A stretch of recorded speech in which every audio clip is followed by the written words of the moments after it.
जन्म जैसे खुशी देने वाला होता है, वैसे मरण भी खुशी देने वाला होना चाहिए।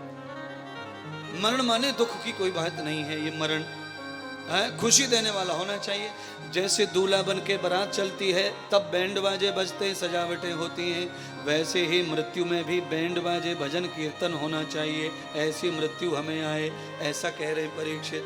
मैं भी वही चाहता हूँ, आप भी आज से वही चाहो कि प्रभु मृत्यु तो सत्य है वो आएगी, पर ऐसी मृत्यु आवे कि जिसके लिए लोग हमारे साथ कीर्तन भजन भगवान के घर विदा करें हमको।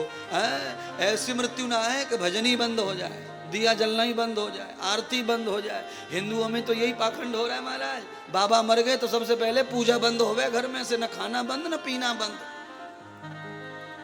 एक बार हाँ तो बोलो, सही कह रहे हैं गुरुजी है। पूरा घर माला फिर रहा, अगरबत्ती लगाता फिर रहा पूरी चामड़ मैया पे कि जल्दी जावे सास जल्दी जावे ससुर। ये बाबा बड़ा परेशान कर रहा है, खटिया पे खकार थूके हैं, दिन भर मक्खियाँ भिनभिनावे, और न आने जाने वाले कुछ सब रिश्तेदार आवे, ये खटिया में पड़े रहे बुरो और दिखे। सब लोग प्रार्थना कर रहे भगवान से कि निपटे निपटे निपटे। ये हाल है घर वालों का, बता। और बाबा भी इतना है कि तकिया के नीचे से पैसा निकाल निकाल के गोली मंगा पे सर्दी में, चुपचाप गोली खा ले और चलतो रहे, खूंसतो रहे, ठूकतो रहे और चलतो रहे। बाबा भी कोई कम जिद्दी ना है, पर एक दिन तो मरना ही पड़े माना है। अच्छा बाबा मर गया, घर वाले परेशान थे तो भगवान ने सुन ली, बाबा चला गया। और जैसे ही बाबा गया फिर देखो घर वालों का ठाठ, फिर तो सब कमरे से निकल के बाबा के पास आकर 5-5 मिनट नंबर बाई नंबर सब नियम निभा रहे हैं। कोई आहा करके अलग अलग प्रकार के स्वर निकाल के थोड़ा अड़ोसी पड़ोसियों को बता रहे हैं कि भाई हम भी प्यार करते थे इससे, है हमारा भी मरा है तो हमें भी दुख हो रहा है। पर वास्तविकता ये नहीं है, ये खाली ड्यूटी पूरी कर रहे हैं। जब तक बड़े बेटे का फोन आता है कि गया दादा, हाँ हाँ हाँ हाँ, अंदर ही कमरे में बात हो गई, ठीक है आधा घंटे में आ जाऊंगा, मैंने वो ले लिए सामग्री और पुड़िया ले लिए, घी का डिब्बा ले लियो है, और मैंने चंदन 100 ग्राम ले लियो है, और कंकु ले लियो है, गुलाल ले लियो और कफन भी ले, 1.5 घंटे में आ जाऊंगा और सब खेल खत्म करके सब जल्दी। ये हाल है हमारा। अंदर फोन पे अलग बात हो रही है और बाबा की बॉडी के पास में अलग बात हो रही है। 2 जगह पे घर वाले अलग अलग बतरा में, कमरे में अलग और बाबा के पास। हाँ ये हाल है हमारा। जो बाबा चल ही नहीं रहा, अगरबत्ती बाबा के जाने के लिए लग रही है घर में कि जल्दी नहीं जाए, कमरा खाली हो, धो पहुंच के खटिया को बदल के तैयार करें, जीजा जी आएंगे सावन में। लफड़े ये हैं हमारे। और बाद में तो आप सब जानते ही हैं, 13 दिन तक लोग बैठने आते हैं रिश्तेदार नातेदार, तो फिर आदमी कितनी ऐसे बैठता है जैसे इसका सब कुछ चला गया हो महाराज, इसका कुछ बचा ही नहीं है। क्या बताएं, लंबरदार बड़े अच्छे थे, फलाने थे ढिकाने थे, लोग चर्चा करते हैं। और जिनका लंबरदार था, जिनकी अगरबत्ती लग रही थी, लंबरदार को विदा की, वो नीचे को गर्दन दान के सुनते रहते हैं। उनको अच्छा नहीं लगता प्रशंसा, वो नीचे सुनते हैं यूं करके। लोगों को लगता है भारी दुख में बैठा है छोरा, बाप गए हुए, बड़ा दुख है, नीचे को गर्दन। पर बात दुख की नहीं है, बात यह है कि बाप का पसंद नहीं आ रहा। ये तो बेटा ही जाने वो कितना अच्छा तो कितना बुरा तो है। ये दूर वालों को ज्यादा परिचय नहीं है महाराज। फिर बाकी आप समझते ही होंगे सब।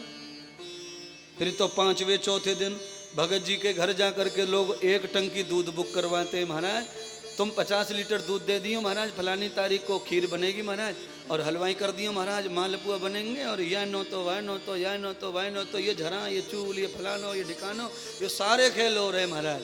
और पूर्णमासी के दिन मरने से 3 दिन पहले मरने वाले ने पुआ और खीर मांगे थे कि मेरा मन कर रहा है पुआ खीर खिला दो, तो आंख निकाल के टूट पड़ी चाची, आंख निकाल के है। सूखी रूखी मिलती हैं, उसमें भी रोज रोज मन करे बाबा को, आज खीर मांगे, आज ये मांगे, आज वो मांगे। और पीछे से आपको पता है 5 मन चून सिकवाई दियो और बाबा के नाम पे खूब बंटवारो है रोए। तो ये सारी चीजें क्या हैं, ये बिना सत्संग के सुधरने वाली नहीं है। जियत पिता को दंगम दंगा, मरे पिता पहुंचाए कूलरी में बंद करके। मरने से पहले भी बाबा ने कहा था कि मुझे काशी घुमाए ला है, एक बार कोई काशी के दर्शन कर आए तो भगवान प्रसन्न हो जाते हैं, ऐसा पुराणों में लिखा है। बाबा ने भी सुन लिया कथा में, उसने भी कहा भाई काशी करवा दो। नहीं करवाई काशी है, तुम्हें काशी की पड़ रही है, बारिश हो गई मुँह को बाजरो बोनो है, ये हाल है महाराज।